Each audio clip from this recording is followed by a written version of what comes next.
Could Satou Sabally join Caitlin Clark on the Indiana Fever? This could be the biggest WNBA story of the offseason, and the digital clues Sabally has been leaving suggest it's more than just speculation. Recently, the Indiana Fever said goodbye to Temi Fagbenle, one of their key players early in the season. While this may seem like a typical off-season move, it could be setting the stage for something massive.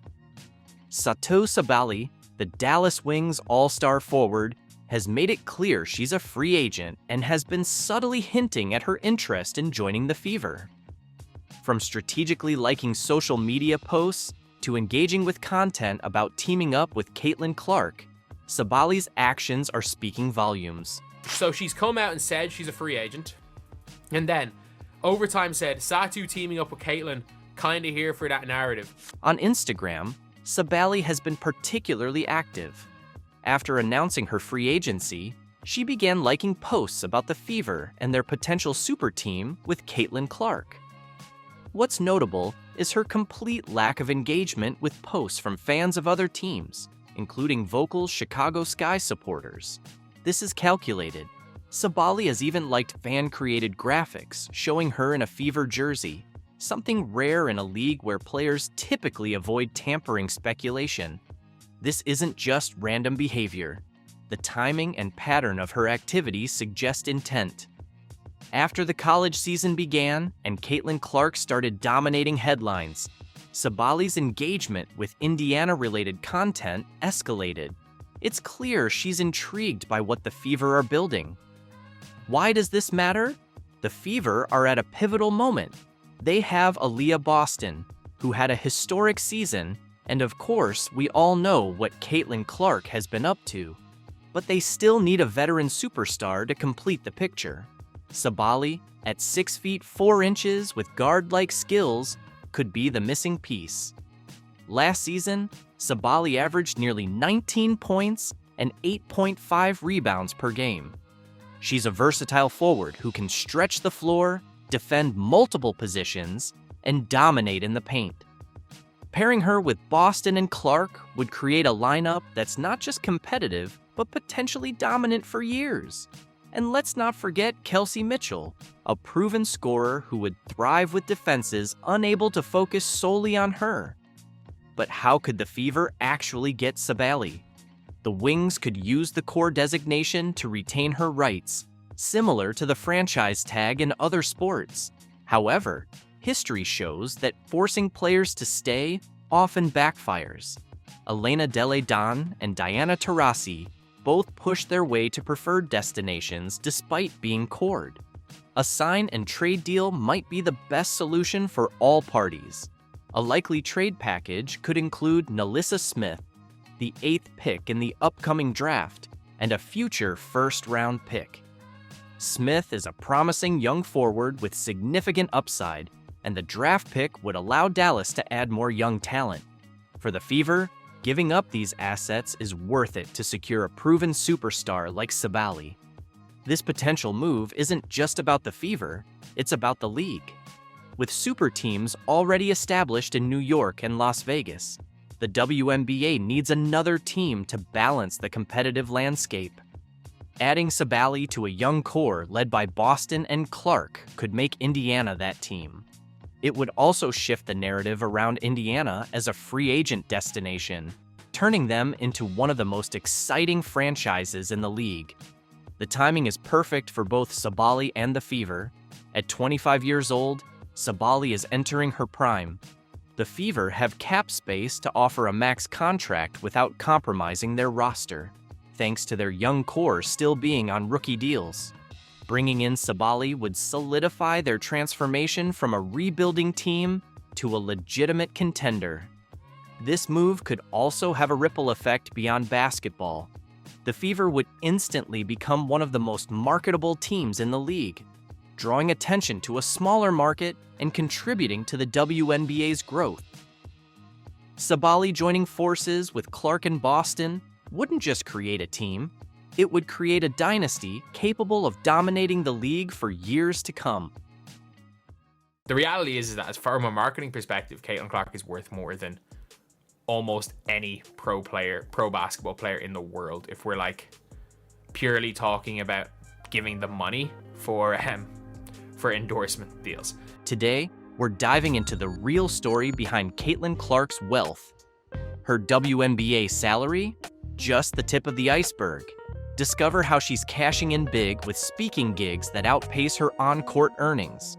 The game-changing impact of her endorsements with State Farm and Wilson, and why her Nike deal could spark some serious drama. Let's break it all down. Which was mental. Which was absolutely mental. Stick around, because by the end of this video, you'll understand why Caitlin Clark is poised to become the next powerhouse in sports marketing, and why some top brands might be kicking themselves for not jumping on board sooner. Higher than the NBA. So I was like, oh, what's she gonna get paid? Because finally, you can get a real paycheck. And then I saw it and I was like, this can't be right. Because this is what it is. In the first year, Caitlin Clark will earn $76,535. Can you believe that Caitlin Clark, the basketball sensation electrifying the courts, is set to earn a mere $76,535 in her rookie WNBA season? That's less than many entry-level office positions. When compared to NBA salaries, the disparity is glaring, leading many to argue that players like Clark are being undervalued by the league. However, this modest salary doesn't tell the whole story. Let's explore why Clark isn't losing sleep over her WNBA paycheck. While $70,000 might not scream superstar salary, it's actually just the beginning of Caitlin Clark's financial story. Here's the twist. The WNBA isn't just a paycheck, it's her secret weapon. The league offers something far more valuable than money: visibility. Think about it. Every time Clark steps onto the court, millions tune in. Her games dominate national broadcasts. Her highlight reels flood social media, and her name is on everyone's radar. This kind of exposure is a goldmine for marketing opportunities, turning her platform into a multi-million-dollar springboard. Like, whatever really happens with Caitlin Clark, I would say her big thing is to be ready for the WNBA season. And people are like, why? She's only making $70,000 in the WNBA. What is the point of her worrying about that league rather than trying to push for other leagues and other ways of making more money? Because the WNBA is what's getting the most eyes. Think about it. When Caitlin Clark sinks a deep three-pointer or threads an impossible pass, you're witnessing more than just incredible basketball. You're watching a brand come to life. Every crossover, every jaw-dropping assist, every buzzer beater isn't just a highlight. It's another opportunity for Clark to show the world her magic. And trust me, the world is paying attention. So, how is Clark turning all this visibility into cash? That's where it gets really exciting. Her modest WNBA salary is just the beginning, opening the floodgates to a slew of opportunities off the court. We're talking about endorsement deals, speaking gigs, and partnerships that could eclipse her league earnings many times over. And then there's the game changer, the Unrivaled League. And it has also been reported that Unrivaled 3-on-3 League offered Caitlin Clark significant equity in the league and a salary that is over $1 million. So this is the first time that we've heard of any money being thrown at her. We've heard that it would be a major deal. It would be a similar setup as to what Messi got. You've probably heard the buzz. Some people are saying Clark should ditch the WNBA and join Unrivaled, where she could be raking in millions from the start. But here's the kicker. Clark turned it down. Clark's playing the long game here. Sure, Unrivaled might offer a fatter paycheck right out of the gate, but the WNBA provides something Unrivaled can't touch yet: a proven platform with a loyal fan base and major media deals that guarantee her visibility on a national scale. So, next time someone complains about Caitlin Clark's $70,000 WNBA salary, remember this: it's just the tip of the iceberg. Clark isn't just dominating the court, She's rewriting the playbook on how athletes build their brands. And trust me, this is only the beginning of what she's capable of. Clark's most valuable skill might not even be her basketball prowess. It's her ability to talk. But we're not talking about post-game interviews. No, Clark is raking in 6 figures for speaking engagements that take less time than a single quarter of basketball. I think she's either one, if she shows up to somewhere, you're probably paying her $2,000 to $3,000 or $200,000 to $300,000, or it's free. I think she probably does a lot of things for free. Like, that would be my prediction, is that if she wants to be somewhere and she just wants to help out, she'll do quite a few things for free. But if she's not doing it for free, I would say her cost is crazy high. You heard that right. Caitlin Clark is absolutely dominating on stage 2. Her speaking engagements are becoming the stuff of legend, and the numbers are jaw-dropping. Let's break it down. Clark's virtual speaking fee kicks off at $100,000 for just 30 minutes of her time. In less time than it takes to watch half an episode of a sitcom, she's earning more than most people make in an entire year. And for in-person appearances, companies are shelling out anywhere between $200,000 and $300,000.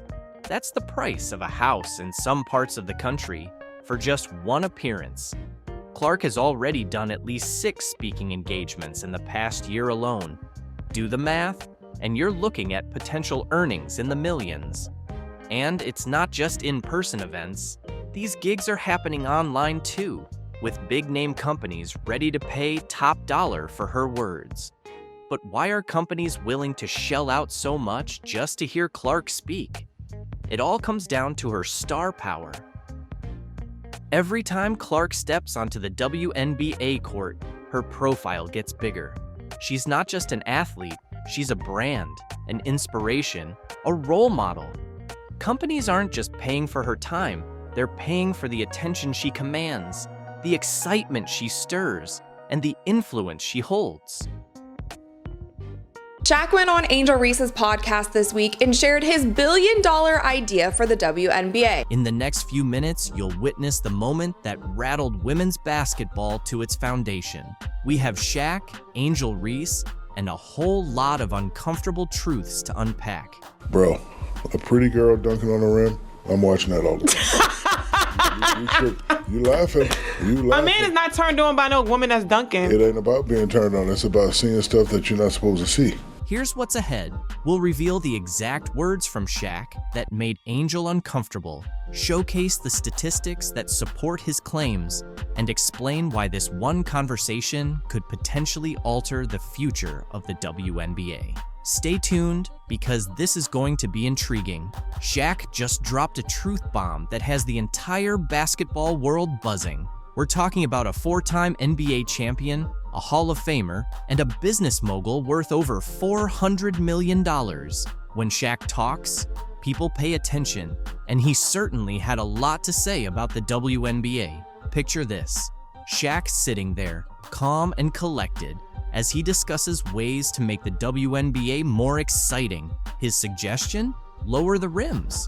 Let's roll the first clip. And women's beach volleyball, let's just say that the net is 10. For women, it's lower just a little bit. I'm not saying lower it to 9, 5, 9, 6, but just 9, 9. Just so we can dunk? Yes. No. No, see? And I hate when men say that. But listen, that's the only difference. People always disrespect women regardless. They're always going to not give us the same value as a man. So I just don't even think that. And that's why you got to do what you've been doing. Go take the Yeah. I'm telling you now, if you lower that thing to 99999. And what's going to happen? All right, tell me, the money going to go through the roof? Yeah. Not all the way down to the ground, of course, but just enough to change the game. He's suggesting lowering the rim to about 8 to 10 feet below the standard height. Why? So we can see some dunks naturally. You might think that doesn't sound too bad, but here's where it gets interesting. Sitting right across from Shaq, Angel Reese isn't on board with that idea. She fires back, making some compelling points about respecting women's basketball. I feel like it still wouldn't be good enough. It's never good enough for a man. People always disrespect women regardless. They're always going to not give us the same value as a man. So I just don't even think that. She then addressed the issue of people not tuning in to watch the game. Yeah. I'm telling you now, if you lower that thing to 99999. And what's gonna happen? All right, tell me, the money gonna go through the roof? Yeah. We don't even have the people don't even watch the game. You can feel the tension rising as Angel contends that lowering the rim is outright disrespectful to female players. But Shaq wasn't finished. He delivered a real knockout punch. We don't even have the people don't even watch the game. Because I don't want to use the B word unless it's certain people playing. It's like you're watching like a high school game. He looked Angel in the eye and compared the WNBA to high school basketball. Yes, you heard that correctly. Shaq stated, and I quote, "It's like you're watching a high school game." Can you imagine the collective gasp from WNBA players everywhere? Let's break this down for a moment. Shaq, one of the most dominant players in NBA history, just suggested that the highest level of women's professional basketball is comparable to high school boys' games. That's not merely a critique. It's a full-blown slam dunk of criticism. Shaq, he was trying to teach Angel Reese how to make the WNBA more entertaining. So people might actually watch the product. And Shaq is qualified to do so. During his NBA career, the dude was a brilliant marketer. He knew how to be entertaining while also being dominant on the court. There was a reason that every member of the media was waiting by Shaq's locker after games. They knew he would deliver the best sound bites. They knew he would give the most entertaining interview. You might be curious about how this will unfold. On one side, there are people agreeing with Shaq, believing he's just voicing what many have been thinking. They argue that if the WNBA wants to attract more viewers and generate more excitement, then something needs to change. Angel Reese, just because a man is criticizing your league, it does not mean he is disrespecting women. This is the entitlement I always talk about. Angel Reese and her colleagues in the WNBA, they have this false sense of entitlement that makes them believe that they are above being criticized.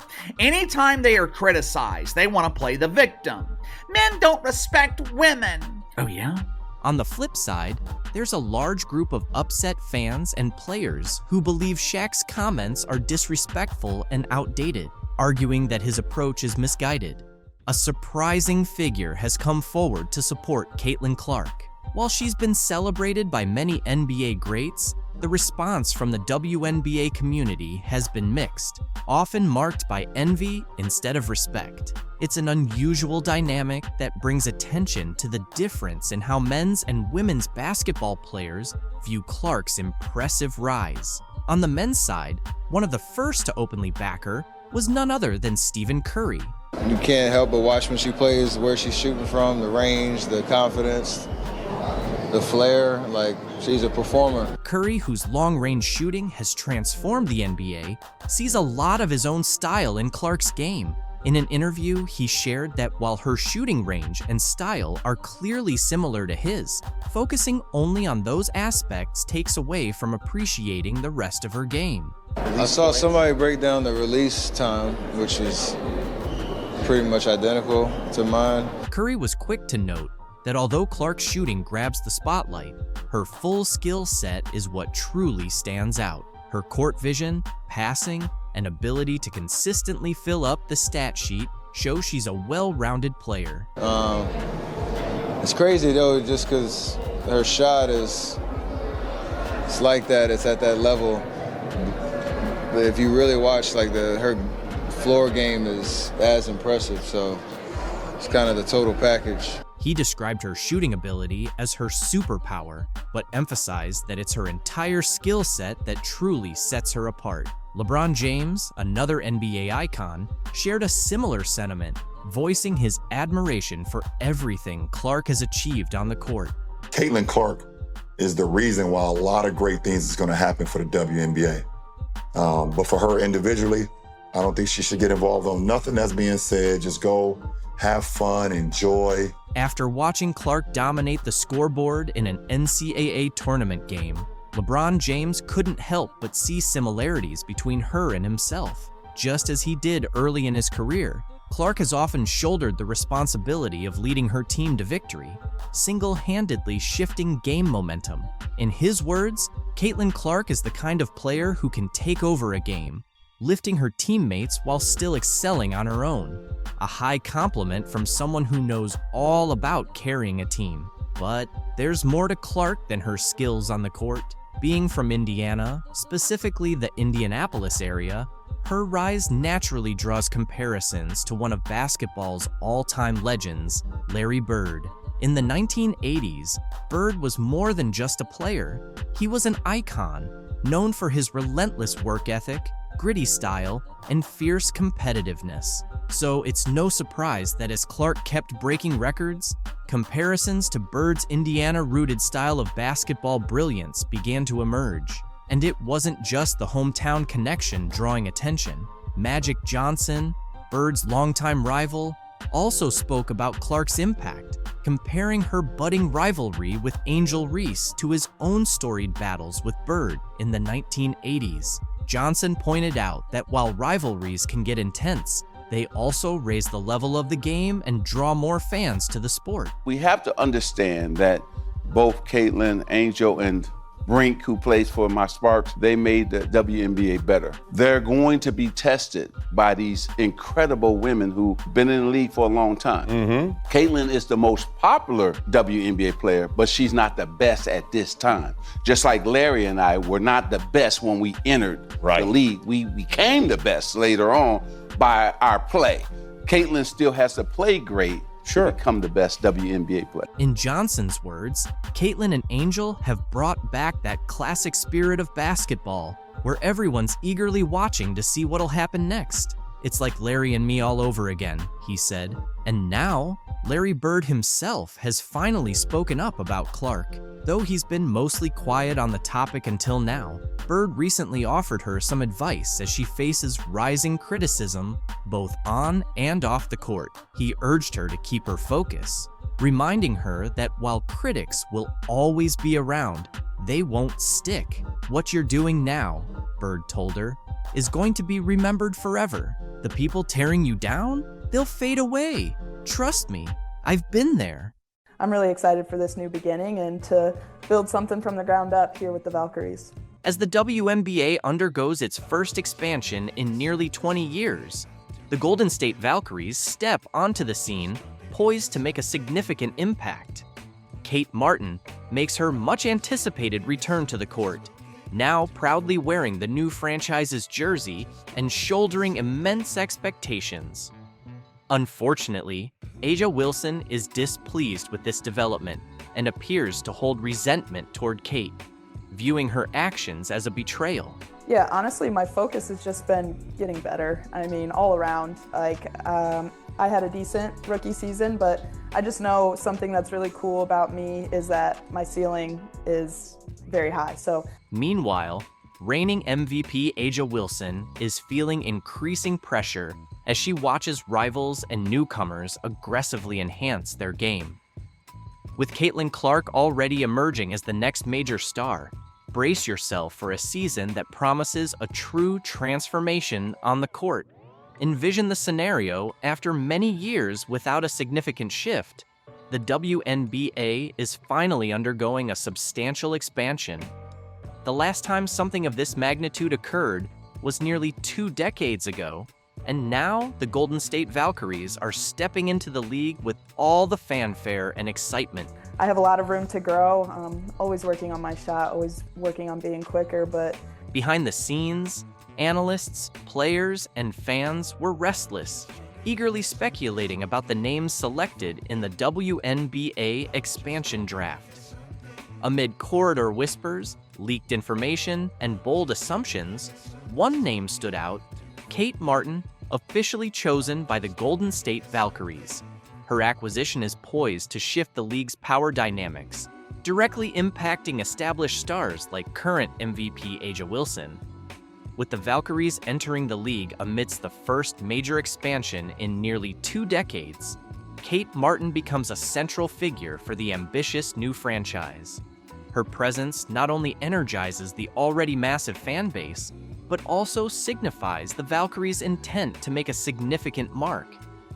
This move heightens the competition for A'ja Wilson, who now faces intensified pressure from new teams, emerging talents, and the rising star Caitlin Clark, who is quickly becoming a top contender for the MVP title. The upcoming season is set to be transformative, with the WNBA experiencing a true revolution on the court.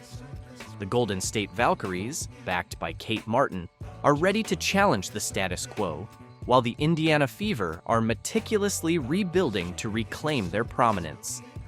This creates a multifaceted threat landscape for Wilson and the Las Vegas Aces as they navigate not only traditional rivals, but also fresh talent eager to ascend.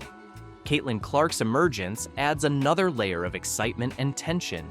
Her offensive prowess, court vision, and magnetic personality position her as a formidable rival to Wilson, potentially leading to a fierce MVP showdown. Meanwhile, the Indiana Fever, despite losing some players in the expansion draft, are strategically assembling a team hungry for victory, ensuring that the competition remains fierce and unpredictable. As the WNBA grows with new teams and rising stars, the stage is set for a season filled with tight confrontations, strategic trades, and intense behind-the-scenes maneuvers. The clash between the Golden State Valkyries, Indiana Fever, Las Vegas Aces, and standout players like A'ja Wilson and Caitlin Clark will define the league's future. Fans can look forward to thrilling matchups and the rise of new legends as the WNBA continues to evolve. The central question remains: who will emerge victorious as the league undergoes these profound transformations? Will Kate Martin lead the Valkyries to success and become their iconic face? Can the Indiana Fever reinvent themselves and challenge the established powerhouses? And will A'ja Wilson maintain her MVP status against the rising threat of Caitlin Clark? These answers will unfold on the court, making the upcoming season one of the most exciting and pivotal in WNBA history.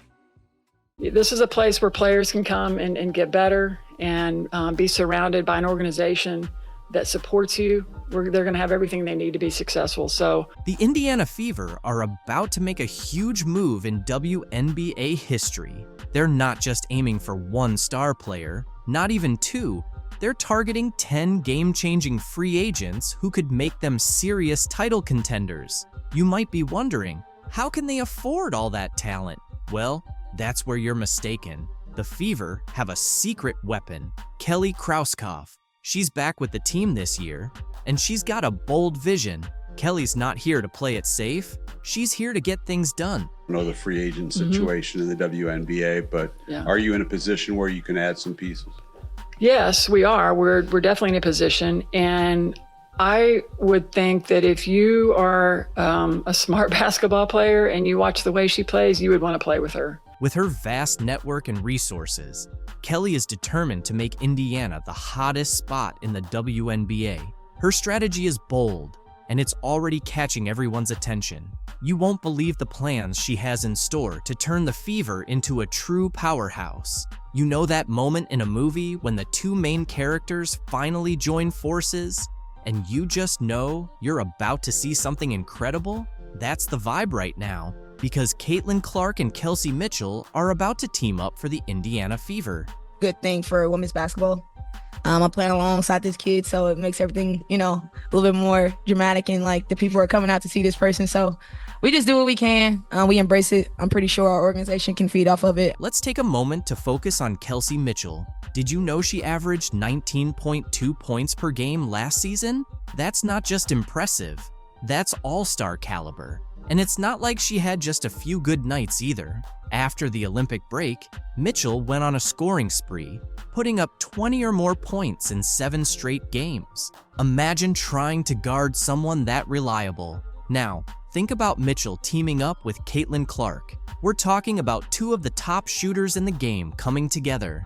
How are defenses supposed to handle that? Clark's college numbers are through the roof, and her knack for setting up her teammates is incredible. With Clark's playmaking skills and Mitchell's scoring, This could be the most exciting backcourt the WNBA has ever seen. Because Kelsey Mitchell said basketball is a language and you have to get on the same page. Me and Caitlin like to play fast and up-tempo, and I'm always going to align based on how she's playing and how she's going. Here's where things get really interesting. Kelsey Mitchell is a free agent right now. The Fever have to re-sign her, right? But at what price? We're talking about a player who has been the heart and soul of the team. Even the Fever's president said they wouldn't be where they are today without her. That kind of praise doesn't come cheap. So, let's break down what it might actually take to keep Mitchell in Indiana. Spoiler alert, it's a hefty sum. We're talking about a Supermax qualifying offer of around $250,000. That's a big investment, but can the Fever really afford to let Mitchell go? Look, we're going to evaluate everything and have those types of discussions with her. Here's the thing. It's not only about the money, it's about building a championship caliber team. That's where Caitlin Clark comes into play. Bringing her on board isn't just about her own skills. It's about how she can make everyone around her better, especially a scorer like Mitchell. But all signs point to her returning, including her and Clark attending the Pacers and Grizzlies game. You might be wondering if these two can really work together. Won't they end up competing for shots? But that's the best part. Clark isn't just a scorer. She's a true playmaker. And Mitchell has already proven she can thrive alongside other star guards. This isn't about two players battling for the spotlight. It's about two stars joining forces to create something that's even better than what they could achieve individually. Kelsey Mitchell has been an all-star, but she had the stage, the bright lights, and everybody could see what kind of bucket getter she is. Plus, Caitlin draws the defense. Kelsey gets to go one-on-one and put her skills on display. Wow. People are done with NaLyssa Smith. Traitor. Get her off the team. Adios amigos, as that guy said. NaLyssa Smith, the star of the Indiana Fever, might actually be at the heart of the team's struggles. Hard to believe, right? You're probably thinking, wait, isn't she one of their top players? Well, get ready because we're about to dig into what's really happening with the Fever. So, what's going on with NaLyssa Smith? And why is her future with the team suddenly uncertain? We're about to dive into all the details causing a stir in the Fever's locker room. But here's the twist. It's not what you'd expect. The reasons behind this surprising situation are going to catch you off guard.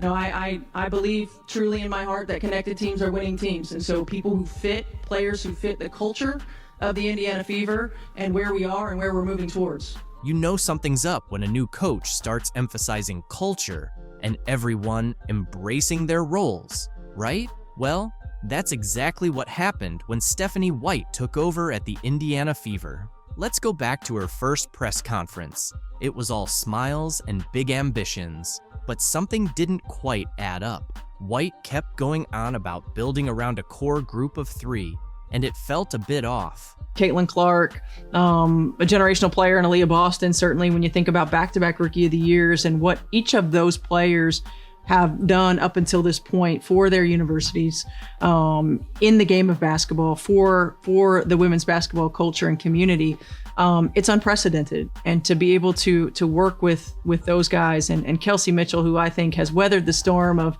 Indiana Fever basketball, and I felt like had the best year of her career, this year. And really, when you think about teams, you think about a core 3, right? You think about a big 3, and to be able to work with that big 3. But wait a minute. Where does NaLyssa Smith fit into all of this? You'd expect a former number 2 overall pick to be front and center, right? But no, Smith's name didn't even come up. You might be thinking, maybe she just forgot to mention Smith.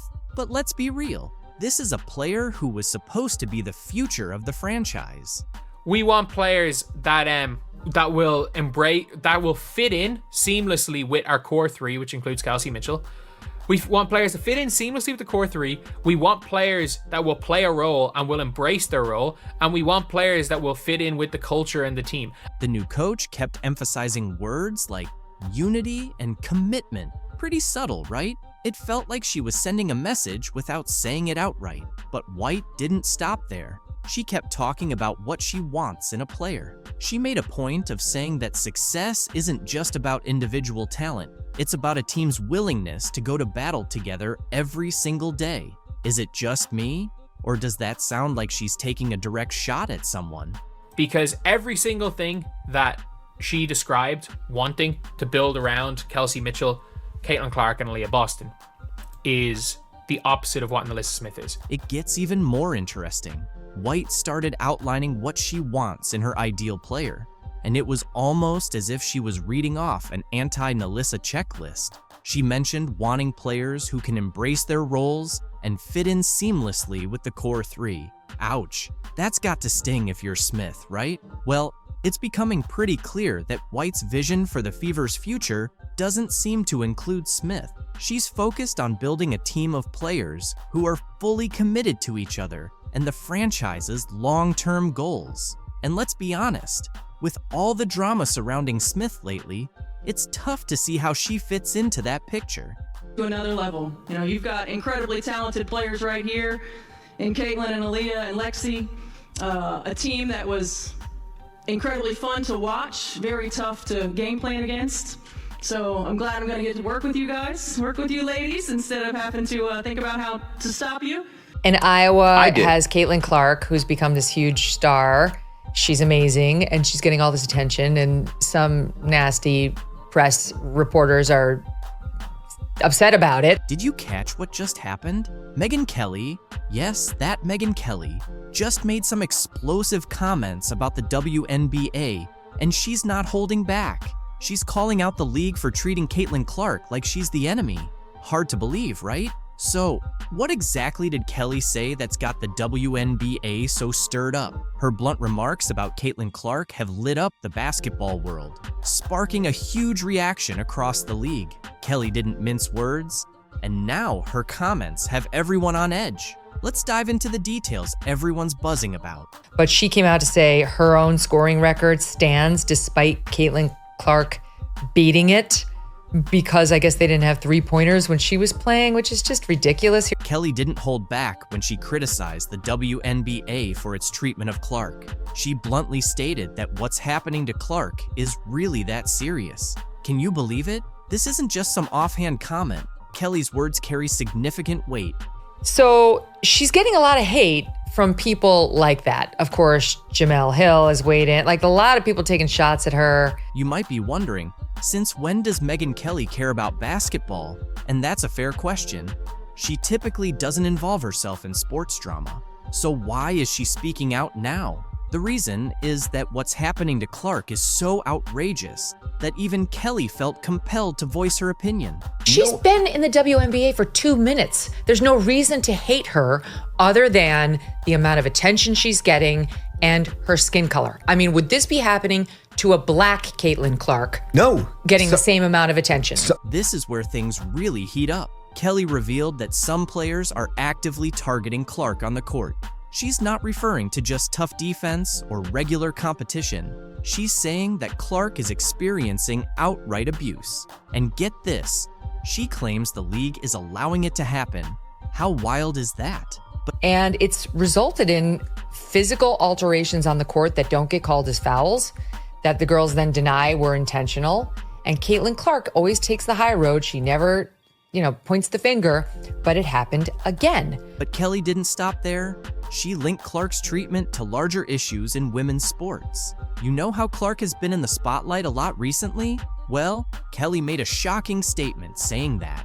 Many black women inside the WNBA are resentful that this white woman came in and is getting all this attention. That's a serious accusation, and it stirred up strong reactions on all sides. Kelly isn't just referring to fouls and rough play. She's claiming there's a significant amount of racial tension simmering beneath the surface of the WNBA. She believes Clark is right in the thick of it all.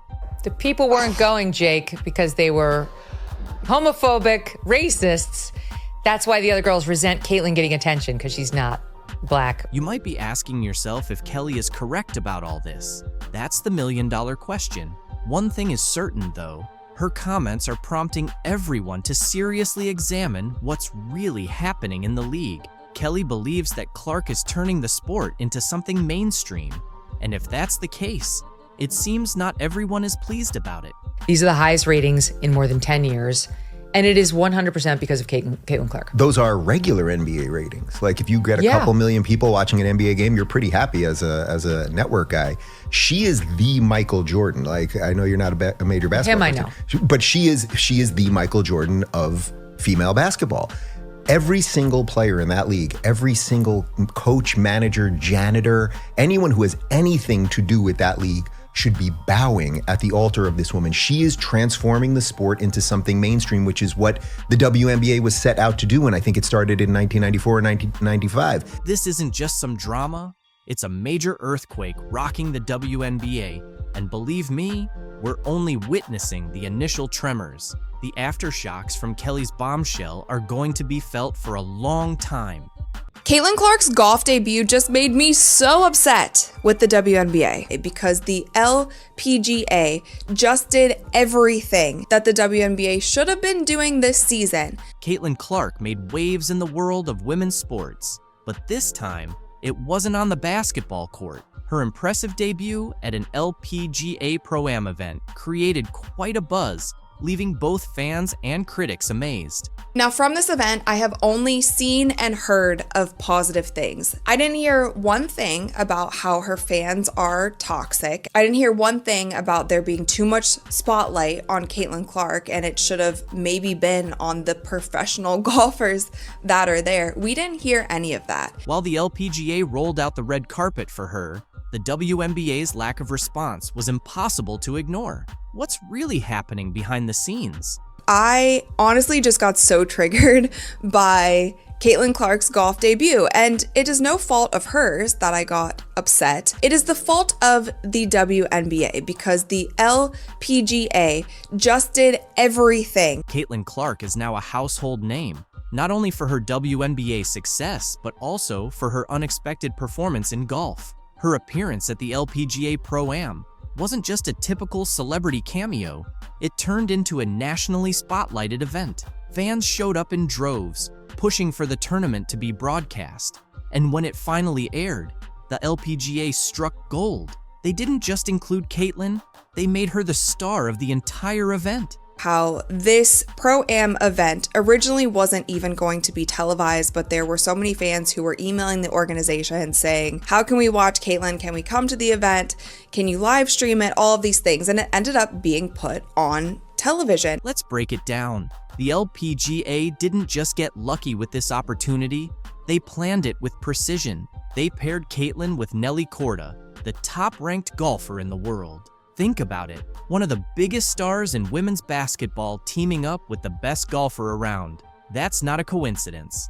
That's smart marketing. Photos of Caitlin and Nelly were all over social media, generating a buzz that reached well beyond golf fans. Basketball lovers, golf enthusiasts, and more were instantly hooked. Fans were really excited about that. There was so much buzz online. She was trending on Twitter, all of the things. And the LPGA was promoting the crap out of this event. And they also did something really smart by pairing her up with their currently #1 golfer in the world. Meanwhile, the WNBA, the league that shot Caitlin to stardom, remained completely silent. They didn't tweet, post, or make any mention of her golf success. Fans definitely noticed, and it raised a lot of questions. Why wasn't her own league celebrating such a huge moment? It felt like a major missed opportunity, especially after the LPGA showed just how much star power Caitlin could bring to another sport. There are photos of Caitlin and Nelly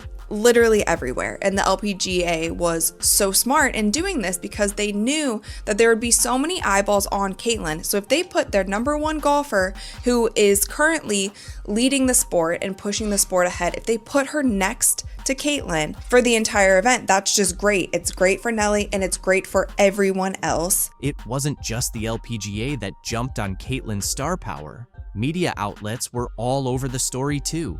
From SportsCenter to Bleacher Report, everyone covered her every move at the event, from her swings to her interactions with fans. Everything Caitlin did became headline news. The LPGA took full advantage of the spotlight, promoting not only Caitlin, but also showcasing their top golfers. It was a win-win situation. In contrast, the WNBA took a different approach. Throughout Caitlin's rookie season, many fans felt the league wasn't doing enough to promote her, despite her standout performances and the clear Caitlin Clark effect on viewership numbers. The league seemed hesitant to fully embrace her rising fame. Critics argued that the WNBA was trying too hard to evenly distribute attention, even when it was obvious Caitlin was the main draw. This reluctance was even more noticeable during the LPGA Pro-Am. While the LPGA leaned into Caitlin's popularity, the WNBA's silence was glaring. Fans didn't hold back, taking to social media to share their frustrations. Many pointed out that this was exactly what they'd been saying all season. The WNBA wasn't doing enough to leverage Caitlin's popularity, so why would the WNBA hold back? Some say the league is cautious about focusing too much on one player, fearing it might overshadow others or stir up tension within the league. Others think it's a missed opportunity tied to outdated marketing tactics. Whatever the reason, the difference between the LPGA's strategy and the WNBA's silence was striking.